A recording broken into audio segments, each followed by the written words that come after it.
Assalamu alaikum students. Today's topic of discussion is shifts in the demand curve. हमने इससे पहले पढ़ लिया था कि what is market demand curve, what is individual demand curve. अब हम पढ़ेंगे कि कैसे इन कर्व्स में शिफ्ट आ सकता है, जो कि डिफरेंट वेरिएबल्स की वजह से आ सकता है. हम उन वेरिएबल्स को भी स्टडी करेंगे, लेकिन इससे पहले हम कहेंगे कि जो राइटवर्ड शिफ्ट होता है वो क्या इंडिकेट करता है और जो लेफ्टवर्ड की तरह शिफ्ट होता है वो क्या इंडिकेट करता है. अब ये बात तो हमें पता है कि एट अ गिवन प्राइस अगर किसी एक फैक्टर के फ्लक्चुएट होने की वजह से डिमांड कर्व में एक चेंज आता है, so we call it shift in the demand curve. लेकिन प्राइस को हम नहीं छेड़ेंगे, प्राइस वही सेम रहेगा और जो और फैक्टर्स है अगर उनमें चेंज आता है तो उसकी वजह से डिमांड में क्या आता है, शिफ्ट आता है, डिमांड कर्व में शिफ्ट आता है. चलिए अभी स्टडी करते हैं कि जो राइटवर्ड शिफ्ट होता है डिमांड कर्व में और लेफ्टवर्ड शिफ्ट होता है वो क्या इंडिकेट करता है. फॉर एग्जाम्पल ये हमारे साथ डिमांड कर्व हो गया. This is the demand curve. Now let's say कि किसी भी वेरिएबल में या फैक्टर में चेंज आ जाता है, वो इंक्रीज़ हो जाता है, जिसकी वजह से ओवरऑल जो डिमांड होता है हमारे साथ उसमें इंक्रीज़ आ गया. अब इस इंक्रीज़ को हम कैसे शो करेंगे, वो हम इस तरह शो करेंगे, जो ऑलरेडी हमारे साथ डिमांड कर्व होता है हम इसको राइट वर्ड की तरफ शिफ्ट कर देंगे. And this will indicate the increase in the demand. Let me right it down. जो यहाँ पे एरो शो किया गया है, this shows the increase in demand. अब ये तो हमने increase in demand को शो कर दिया. अब let's suppose दूसरा वेरिएबल है जिसकी वजह से डिमांड कर्व में डिक्रीज़ आ जाता है या डिमांड में डिक्रीज़ आ गया. अब उसको हम कैसे शो करेंगे. ये मतलब डिमांड कर्व है, इसको हम लेफ़्ट की तरफ शिफ्ट कर देंगे. ये जो लेफ़्ट की तरफ शिफ्ट हो गया है, this shows the decrease in demand. I hope I am making it clear. ये शिफ्ट्स तो हो गए. अब हम वेरिएबल्स को स्टडी करते हैं, एक एक करके हम उनको स्टडी करते हैं. Number first one is income. Income ठीक हो गया. ये इनकम वेरिएबल को स्टडी करने से पहले हम टू टाइप्स ऑफ गुड्स को पढ़ते हैं. Number first one is normal goods. Normal goods. And number second one is inferior goods. अब ये कैसे इनकम के साथ एसोसिएटेड है, अब मैं आपको बताती हूँ. नॉर्मल गुड्स वो गुड्स होते हैं जिनकी डिमांड में डिक्रीज़ आता है इनकम में डिक्रीज़ आने की वजह से. मतलब कि आपकी इनकम में डिक्रीज़ आ गया है, जिसकी वजह से you are less willing to buy that product और गुड. और इसी तरह अगर हम वो दूसरी कंडीशन अप्लाई करें, मतलब कि अगर इनकम में इंक्रीज़ आता है, इसकी वजह से उस प्रोडक्ट के या उस गुड के डिमांड में भी इंक्रीज़ आएगा. सो वो क्या है, नॉर्मल गुड है. मतलब कि ये इनकम के इंक्रीज़ और डिक्रीज़ के साथ ही इंक्रीज़ और डिक्रीज़ होता है. ऑन द अदर हैंड जो हमारे साथ इन्फीरियर गुड्स होते हैं, इसमें इनकम के इंक्रीज़ आने की वजह से उसके जो गुड होता है उसके डिमांड में डिक्रीज़ आ जाता है.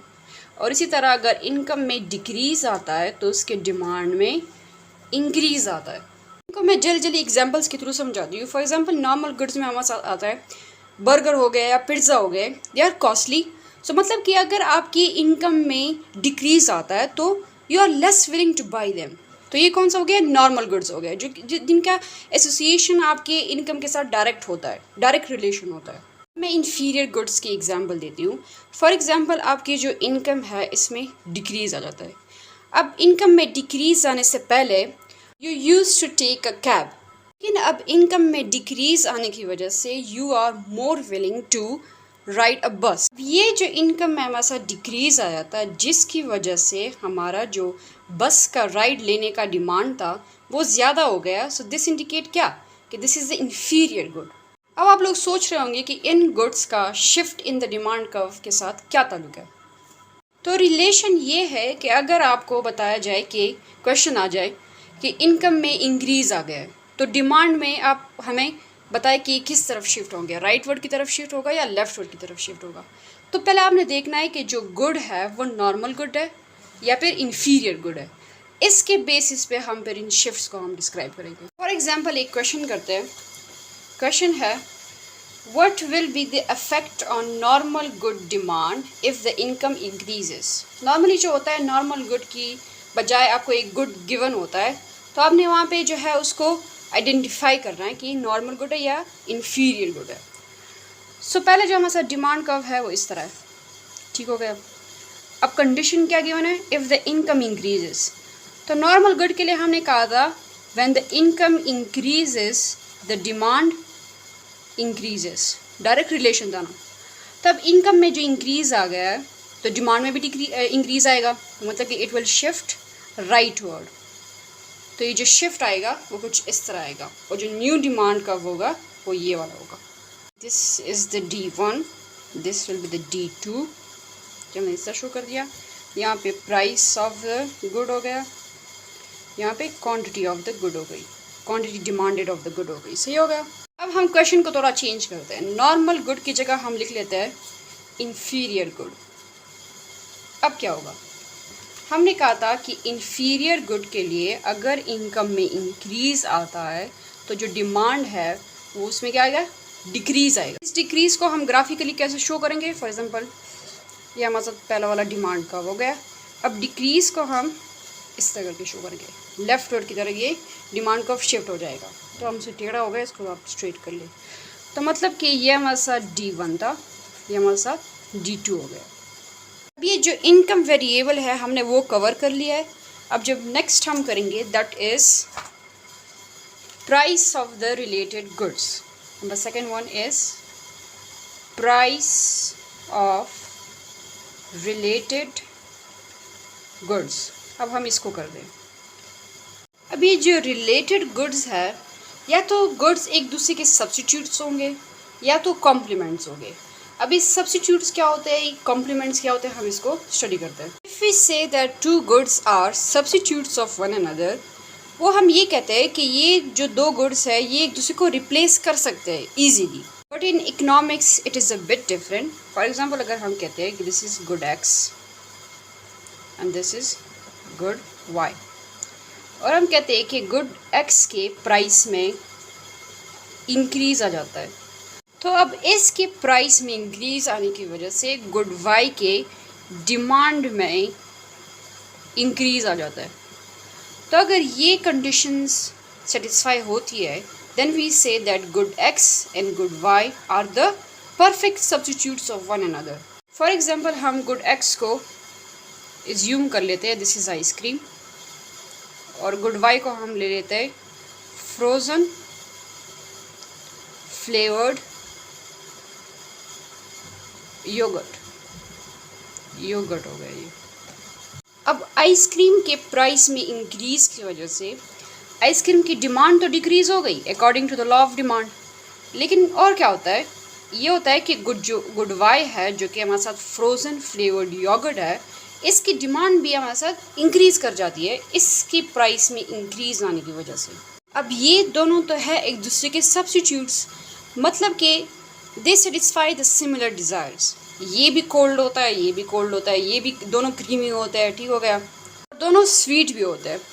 तो मतलब कि आइसक्रीम के प्राइस में इंक्रीज़ की वजह से लोग क्या करेंगे, लोग फ्रोज़न फ्लेवर्ड योगर्ट की तरफ शिफ्ट कर जाएंगे। जब वो इस तरफ शिफ्ट कर जाएंगे तो इसकी डिमांड क्या कर जाएगी, इंक्रीज़ हो जाएगी। हम इससे रिलेटेड एक क्वेश्चन करते हैं। क्वेश्चन है good X and good Y are substitutes of one another, what will be the impact on the demand of good Y if the price of the good X increases? Explain it graphically। ये वाली condition हो गई, good X की जो price है वो increase हो गई, गुड Y के डिमांड में क्या फ़र्क पड़ेगा, तो यहाँ पे हमने कहा था कि demand of good Y will be increased. अब इसको हम ग्राफिकली कैसे शो करेंगे, अभी चूंकि डिमांड में इंक्रीज़ आया है तो इंक्रीज़ को हम कैसे शो करेंगे, इंक्रीज़ को हम ऐसे करके राइट वर्ड की तरफ शिफ्ट करके शो करेंगे। वी से this is increase in demand, मतलब कि जो quantity demand of the Y है that will be increased if the price of the good X increases. अब ये क्वेश्चन इस तरह भी आ सकता है कि what will be the impact on the demand of good Y if its substitute demand decreases। Given नहीं होगा पर्टिकुलरली कि गुड X है या कौन सा गुड है, बस सिर्फ गिवन होगा कि सब्स्टिट्यूट जो है उसकी डिमांड में डिक्रीज़ आ गया है, उसकी डिमांड में डिक्रीज़ आ गया है, वी एज्यूम दैट उसके प्राइसेस इंक्रीज़ कर गए होंगे, प्राइसेस इंक्रीज़ उसके हो गए, सो मतलब कि गुड Y का डिमांड इंक्रीज़ हो गया। नेक्स्ट हम ये कॉम्प्लीमेंट्स करते हैं। कॉम्प्लीमेंट्स हम उन गुड्स को कहते हैं या पेयर ऑफ द गुड्स को that are often use together, जैसे कि गैसोलीन एंड ऑटोमोबाइल्स हो गया, ठीक हो गया। कंप्यूटर्स हो गए और सॉफ्टवेयर हो गया, पीनट बटर हो गया, जेली हो गया. So they are compliments of one another. Like if you are using your car, then you have to spend money on the gasoline. आपको पेट्रोल लेना होगा, डीजल लेना होगा. तो मतलब कि वो रिलेटेड गुड्स है. आप एक चीज़ ख़रीद रहे हो, एक चीज़ आप इस्तेमाल कर रहे हो, उसकी वजह से आपको दूसरी चीज़ भी लाजमी इस्तेमाल करनी होगी. और इकनॉमिकली हम कहते हैं कि increase in the price of good X will cause a decrease in the demand of good Y. Substitute के केस में अगर प्राइस के गुड एक्स के प्राइस में इंक्रीज़ आता है तो गुड वाई की डिमांड में भी इंक्रीज़ आया था. लेकिन कॉम्प्लीमेंट्स के केस में क्या होता है, price of the good x में इंक्रीज़ आने की वजह से डिमांड में डिक्रीज़ आता है ऑफ द गुड वाई. इसको समझाने के लिए मैं गैसोलीन और कार की एग्जांपल या ऑटोमोबाइल्स की एग्जांपल देती हूँ. फॉर एग्जांपल गुड एक्स हमारे साथ हो गया गैसोलीन, और जो गुड वाई हमारे साथ हो गया वो ऑटोमोबाइल्स हो गए या कार हो गया, ऑटोमोबाइल्स या कार्स हो गए.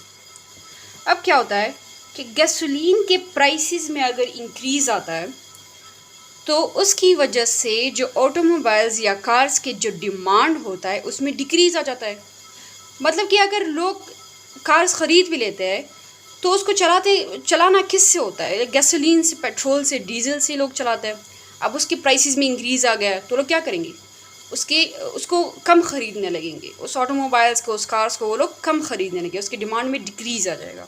और इसी तरह अगर आपको कोई भी क्वेश्चन गिवन हो तो आपने पहले उस चीज़ को, वो जो गुड्स होते हैं, दो अगर गुड्स गिवन है तो उसको आइडेंटिफाई करना है कि वो एक दूसरे के कॉम्प्लीमेंट्स है या सब्स्टिट्यूट्स है. अगर सब्स्टिट्यूट्स है फिर ये कैसे अप्लाई होगा, प्राइस की इंक्रीज़ आने की वजह से दूसरे की डिमांड में इंक्रीज़ आएगा, तो मतलब कि राइट वर्ड की तरफ हम शिफ्ट हो गए. अगर प्रोडक्ट्स है वो दूसरे के कॉम्प्लीमेंट्स है तो एक के प्राइस में इंक्रीज़ आने की वजह से दूसरे के डिमांड में डिक्रीज़ आएगा, मतलब कि लेफ़्ट वर्ड की तरफ हम शिफ्ट हो गए. इस तरफ ये शिफ्ट होगा. ठीक हो गया. तो मतलब क्वेश्चन में आपने जो इंपॉर्टेंट पार्ट होता है that is the identification of the goods के. अगर दो गुड्स रिलेटेड गुड्स के बना है तो वो क्या है, कॉम्प्लीमेंट्स है एक दूसरे के या सब्स्टिट्यूट्स है. Now the third factor that can cause a shift in the demand curve is the taste. For example अगर आपको आइसक्रीम पसंद है तो आप उसको ज़्यादा ख़रीदेंगे और आप उसकी डिमांड मतलब कि इंक्रीज़ होगी. लेकिन अगर आपको स्पाइसी चीज़ें पसंद है तो फिर आप आइसक्रीम को नहीं ख़रीदेंगे, मतलब कि उसके डिमांड में डिक्रीज़ आ गया. तो इसको ग्राफिकली हम कैसे शो करेंगे, you like ice cream, shift towards the right words. You do not like ice cream, मतलब आपको स्पाइसी चीज़ें पसंद है, shift towards left. The Y axis is the price of the ice cream. On the y-axis, quantity demanded of ice cream. Fourth one factor है expectations. मतलब कि your expectations about the future may affect your demand for a particular goods and services. For example, if you expect an increase in your salary, आपकी salary में increase आता है तो फिर क्या होगा, आप लेस सेव करेंगे अभी in comparison to what you will do when your income is increased. तो आप जब लेस सेविंग करेंगे मतलब कि आप उस जो करंट इनकम आपका होगा उसमें आप ज़्यादा खर्चे करेंगे, यानी कि you will be more willing to by goods, और उसकी जो डिमांड होगी गुड्स की ख़रीदने की वो इंक्रीज़ कर जाएगी.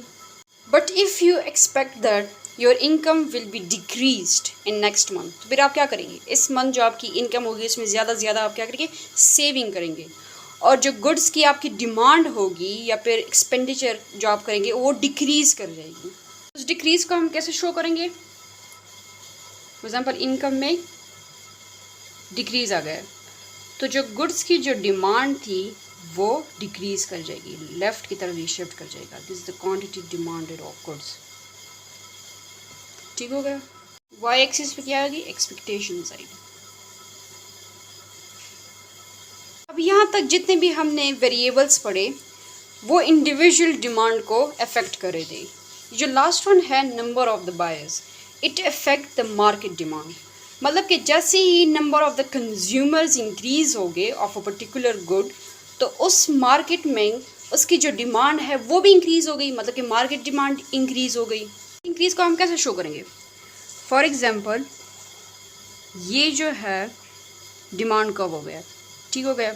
अब क्या होता है, number of the buyers of the that particular good increase कर जाते हैं, तो मतलब कि मार्केट में इसकी जो डिमांड है वो इंक्रीज़ हो गई। तो पहले जितने लोग, जो क्वांटिटी डिमांडेड, ये हमारे साथ क्वांटिटी डिमांडेड हो गई, ये प्राइस हो गया। तो पहले जब इस प्राइस पे, फॉर एग्जांपल ये हम लेते $4 पे, और इसका हम लेते $6 पे, पहले 6 क्वांटिटी सेल आउट हो रही थी। अब क्या होगा, अब जैसे ही number of the buyers increase हो गए, सो इसी $4 पे अब कितनी क्वांटिटी सेल आउट हो रही है। फॉर एग्जांपल इसको हम लेते हैं 9, तो ये इंक्रीज़ आ गया ना क्वांटिटी डिमांड में, मतलब कि डिमांड में ये इंक्रीज़ आ गया।